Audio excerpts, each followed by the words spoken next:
Hello అండి. ఈ episode super ఫన్నీగా ఉండబోతుంది. అలాగే చాలా ఇంట్రెస్టింగ్గా ఉంటుంది. మిస్ అవ్వకుండా కంప్లీట్గా చూడడానికి అయితే ట్రై చేయండి. వీడియోలోకి వెళ్ళినట్లయితే జ్యోత్స్న డిన్నర్ తర్వాత ఆవేశంగా సూరజ్ దగ్గరకు వచ్చి తననైతే లాగిపెట్టి చెంప మీద కొడుతుంది. ఏమైందే, ఎందుకు కొట్టావు అని అడిగితే, ఎరా నీకు నీ మొహానికి శివనారాయణ మనవరాలు భారీగా కావాల్సి వచ్చిందా? ఎంత కమ్ముడిపోయావు?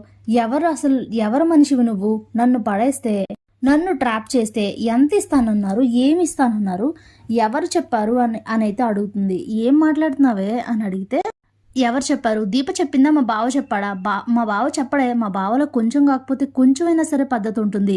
ఆ నీతి లేని మనిషి ఆ దీపనే. అదే నీలాంటిదే, అది కూడా నీకదే చెప్పుంటుంది అని అంటే, ఎందుకే ఇదంతా, ఎందుకు ఇలా మాట్లాడుతున్నావు? మొదటి నుంచి నువ్వంటే ఇష్టం, మనం పెళ్లి చేసుకుందామని అడుగుతూనే ఉన్నాను, నిన్ను టీజ్ చేస్తూనే ఉన్నాను, ఇప్పుడు కొత్తగా ఏదో తెలిసినట్టు ఎందుకలా రచ్చ చేస్తున్నావు అని అయితే అడుగుతాడు సూరజ్.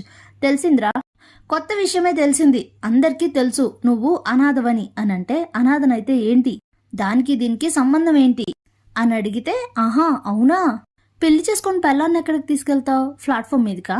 నీలాంటి వాడు, నీ ఆశ కూడా అంతలోనే ఉండాలి. నువ్వు పెళ్లి కోసం వెళ్లాల్సింది అనాథ శరణాలయానికి. అక్కడికి వెళ్ళి ఒక అమ్మాయిని సెలెక్ట్ చేసుకొని పెళ్లి చేసుకొని తీసుకుని వెళ్ళి ఇద్దరు జ్యూసులు అమ్ముకోవాలి. అంతేగాని నువ్వు శివనారాయణ మనవరాలి కాదు ఎరయాల్సింది అని అంటే, ఇప్పుడు నీకేం కావాలి, ఎందుకు ఇలా అరుస్తున్నావు, ఏంటిదంతా అని అంటే, నేనేం అడిగినా నువ్వు చెయ్యాలి అని అంటుంది. నేను ఒక మాట చెప్పానంటే అది చేస్తానని చెప్పినట్లే, ఏంటో చెప్పు అని అంటే, ఇక్కడి నుంచి నువ్వు వెళ్ళిపోవాలి, ఎవరికి కనిపించకూడదు అని అంటే, సరేలే వెళ్ళు నువ్వు అని అంటాడు. నా పేరు చెప్తావా అని అంటే, నేను చెప్పడానికి అసలు అవకాశం ఇస్తే కదా ఎవరికైనా నన్ను అడగడానికి, ముందు నువ్వు వెళ్ళి ఇక్కడి నుంచి అని చెప్తే ఇక జ్యోత్స్న వెళ్ళిపోతుంది. ఉదయాన్నే కాంచన, కార్తీక్, దీప, శ్రీధర్ నలుగురిని కూడా రమ్మని సుమిత్ర ఫోన్ చేసి పిలుస్తుంది. ఏమైంది వదిన అని అంటే, కార్తీక్ నీకు చెప్పే ఉంటాడు కదా, నాకైతే సూరజే జ్యోత్స్నకి సరి అయిన జోరి అనిపిస్తుంది, చేసేది ఒక మంచి పని కాబట్టి కొంచెం మీ నాన్నగారికి నువ్వే సర్ది చెప్పి ఎలా అయినా పెళ్లికి ఒప్పించాలి అని అంటే, సరేలే అందరం కలిసి మాట మీద ఉందాం, ఒప్పుకునేలా అడుగుదాం, ఏమంటారు చూద్దాం అని చెప్పి లోపలికి వెళ్ళి అందరినీ పిలిస్తే అందరు వస్తారు. ఇక జ్యోత్స్నను కూడా పిలుస్తుంది సుమిత్ర. మావయ్య గారు స్ట్రైట్గా పాయింట్కి వస్తున్నాను, జ్యోత్స్నకి సూరజ్ ఎప్పటి నుంచో మనం పెళ్లి సంబంధాలు చూస్తున్నాం జ్యోత్స్నకి, కానీ అవి ఏవి సెట్ అవ్వలేదు, వాటన్నింటికన్నా ఇప్పుడు సూరజే జ్యోత్స్నకి సరి అయిన జోడి అని అనుకుంటున్నాము, మీరు ఒప్పుకోండి మావయ్య అని అడిగితే, ఏంటి మమ్మీ ఒప్పుకునేది, ఆల్రెడీ నిన్నే ఈ డిస్కషన్ అయ్యింది, నిన్నే ఆ సూరజ్ గారిని వద్దని చెప్పిన తర్వాత మళ్ళీ అదే టాపిక్ గురించి మాట్లాడుతున్నావేంటి, వద్దని ఆల్రెడీ చెప్పడం జరిగింది కదా, అసలు వాడిని పెళ్లి చేసుకోవడం ఏంటి అని అంటే, అసలు నీకేం తెలుసు అని మాట్లాడుతున్నావు, ఈ రోజుల్లో ఇప్పుడు ప్రజెంట్ ఉన్న లైఫ్ స్టైల్ని బట్టి చూస్తే ఎవ్వరికి, ఏ ఆడపిల్లకి తల్లి తండ్రి పెళ్ళైన తర్వాత ఉండరు, అన్నీ భర్తే, అలాగే ఇప్పుడు అబ్బాయి కూడా తల్లిదండ్రులు ఉన్నా లేనట్టే లెక్క, ఎందుకంటే భార్యాభర్తలు మాత్రమే పిల్లలతో కలిసి ఉంటున్నారు కాబట్టి, అలాంటప్పుడు నువ్వెలా డిసైడ్ చేస్తావు, నువ్వెలా ఇలా మాట్లాడతావు, అసలు నీకేం తెలుసు అని చెప్పి దీపని పిలిచి, ఒక్కసారి దీన్ని చూడు, దీని కన్న తల్లిదండ్రులు ఎవరో తెలీదు, ఎక్కడ మొదలైన దీని జీవితం ఇప్పుడు ఎక్కడుంది, ఎన్నో ఇబ్బందుల్ని ఎదుర్కొని వచ్చిన దీప, ఇప్పుడు దీప అంటే ఒక నమ్మకం, ఆ పరిస్థితిని తన జీవితాన్ని తనే చక్కదిద్దుకుంది,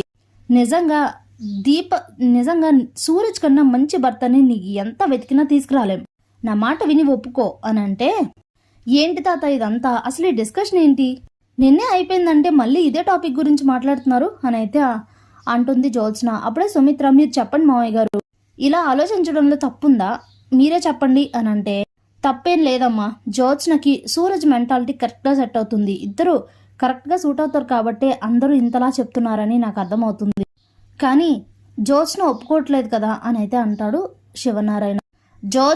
జ్యోత్స్నకి సూరజ్ మీద లోపల చాలా ఇష్టం ఉంది, కానీ కావాలని ఈగో చూపిస్తుంది, ఇలా మనం ఏ సంబంధం తీసుకొచ్చినా ఏదో ఒక నెగిటివ్ చెప్తే ఎలా మామయ్య, అదే ఒప్పుకుంటుంది, ముందు మీరు ఆలోచించి నిర్ణయం తీసుకోండి అని అంటే, జ్యోత్స్నను ఒప్పించండి, నాకేం సమస్య లేదు, సూరజ్కి జ్యోత్స్నని ఇచ్చి చేయడం నాకైతే ఇష్టమే అని చెప్తారు శివనారాయణ. మైండ్ పోతుంది జ్యోత్స్నకి. మావయ్య గారు ఒప్పుకున్నారు అనుకుని కుటుంబం అంతా చాలా హ్యాపీగా ఫీల్ అవుతారు.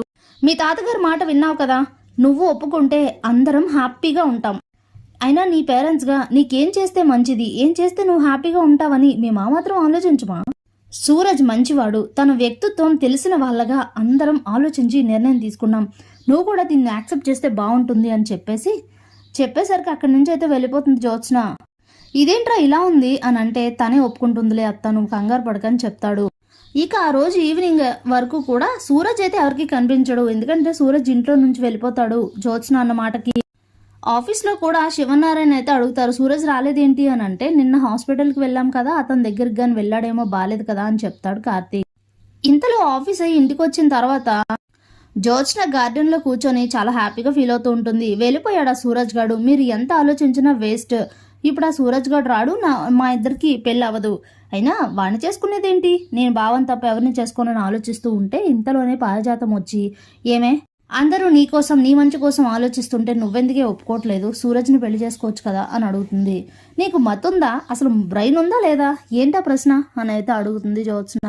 అవునే, ఆలోచిస్తుంటే నాకు కూడా అదే కరెక్ట్ అనిపిస్తుంది.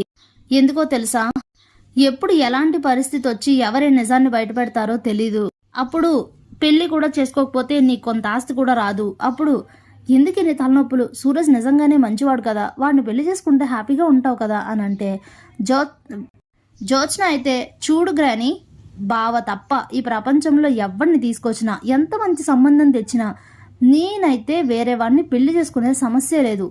నా ఏమేంటంటే, అది నీకు తెలుసు, మళ్ళీ చెప్తున్నా విను, దీపని బావ లైఫ్లో నుంచి దూరం చేసి బావని నా సొంతం చేసుకోవాలి. నేను పుట్టిందే బావ కోసం, పెళ్లి చేసుకునేది కూడా తన్నే తప్ప వేరే వాడిని చేసుకునే సమస్య లేదు అని చెప్పి స్ట్రాంగ్గా చెప్పేసి అక్కడి నుంచి వెళ్ళిపోతుంది. అటుగా వెళ్తూ దీపా కార్తీక్ ఈ మాటలు వింటారు. దీనికి పై చెప్పులేదేంటి బావా అని అడుగుతుంది దీప. తను ఇంకెప్పటికీ మారదు, ఇంత మంచి అవకాశం వచ్చినా అనవసరంగా వదులుకునే దీనికోసమా అని అంటే, ముందు దాని నోరు ఎలాగోలా మూయించి సూరజ్కిచ్చి పెళ్లి చేయాలి అని అంటే, దానికి ఒకటే మార్గం పద అని చెప్పి దీపా కార్తీక్ ఇద్దరు కూడా జ్యోత్స్న దగ్గరకు వస్తారు. ఏంటి చిన్నమరదలా పెళ్లికి ఒప్పుకోలేదు అని అంటే, నా ఏమేంటో నీకు తెలీదా, తెలుసు కూడా కొత్తగా అడుగుతావేంటి బావా అని అంటే, నువ్వు ఇప్పుడే పారుతో మాట్లాడడం మేము విన్నాం, నీకు సూరజ్ నచ్చక కదా ఒప్పుకోలేంది ఎందుకని నాకు ఇప్పుడు అర్థమైంది. ఎన్నిసార్లు చెప్పినా నువ్వు మారవా అని అంటే, నేను ఎప్పటికీ మారను, పెళ్లి చేసుకుంటే నిన్నే చేసుకుంటా అని అంటే, ఇక దీప కోపం వచ్చి కొట్టడానికి వెళ్ళిపోతుంది. కార్తీక్ తను ఆపేసి, మనం ఆవేశపడాల్సిన అవసరం లేదు, తనకు ఒక ఆప్షన్ ఇస్తే తనే సూరజ్ని తీసుకొస్తుంది అని చెప్తాడు. ఏంటి అని అడిగితే, చూడు జ్యోత్స్న, నువ్వు ఇలా డిసైడ్ అయ్యావు కాబట్టి నా డెసిజన్ కూడా విను. నాకు తెలిసి సూరజ్ కనిపించకుండా పోవడానికి కూడా నువ్వే కారణం అయి ఉంటావు. వెళ్ళి సూరజ్ని వెతికి తీసుకొచ్చి నాకు తనతో పెళ్లి ఓకే అని ఇంట్లో చెప్పు. లేదనుకో, దక్కే ఆస్తి కూడా దక్కకుండా, దక్కే గౌరవం కూడా దక్కకుండా ఈ ఉన్న పలంగా రేపు మార్నింగ్లోగా నువ్వు తను వెతికి తీసుకొచ్చి పెళ్లికి నాకు ఓకే అని చెప్పకపోతే నేను నీ జన్మ రహస్యం గురించి ఇంట్లో చెప్తానని చెప్తాడు. స్టన్ అయిపోతుంది జ్యోత్స్న. ఏంటి బావా ఇది, బ్లాక్మెయిల్ చేస్తున్నావా అని అడిగితే, ఏం లేదు, నేను చెయ్యబోయేదే చెప్తున్నాను, ఆ తర్వాత నీ ఇష్టం, నేను చెప్పేది నిజం అని అంటే, నీ దగ్గర సాక్ష్యాలు ఏమున్నాయి అని అడుగుతుంది జ్యోత్స్న. ఏమున్నాయో, ఎలా తేవాలో, ఏం చెయ్యాలో నాకు బాగా తెలుసు, దీనికి ప్రత్యక్ష సాక్షి ఉన్నారు కదా, ఆయనే వచ్చి చెప్తారు. నువ్వేం కష్టపడాల్సిన అవసరం లేదు. నువ్వు కనుక ఒప్పుకొని తను తీసుకొచ్చి పెళ్లికి నాకు ఓకే అనకపోతే నీకు చుక్కలు మామూలు కనిపించవు అని అయితే చెప్పేసి అక్కడి నుంచి వెళ్ళిపోతారు ఇద్దరు. ఇదేంట్రా బాబు, నాకు ఇలాంటి పరిస్థితి వచ్చింది అనుకొని స్టన్ అయిపోయి అలా ఉండిపోతుంది జ్యోత్స్న. Thanks for watching.